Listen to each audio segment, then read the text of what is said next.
Австрияда Гервард касырғасындан асхалды yolcular учағы тұшу жекеді.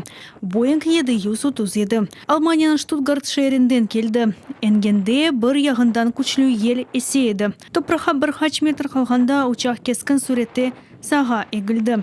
Бұнда сон түзелді ве бір анден шассейлі учуш еніш yolағына урулды. Sonra лайнер yükselmege başladı. Erkeni artık bu havalimanında etmekten vazgeçti. Uçak Almanya'ya kayıttı.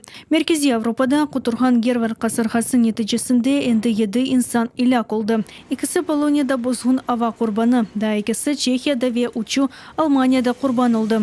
Anda vaqtınca trenlerinin katnavı toxtatılgan ve şimal ile şarkında avtoyolları kapatılgan. Бранденбург ve Берлинде түшкен тереклер баш автобанларыны блок еткен.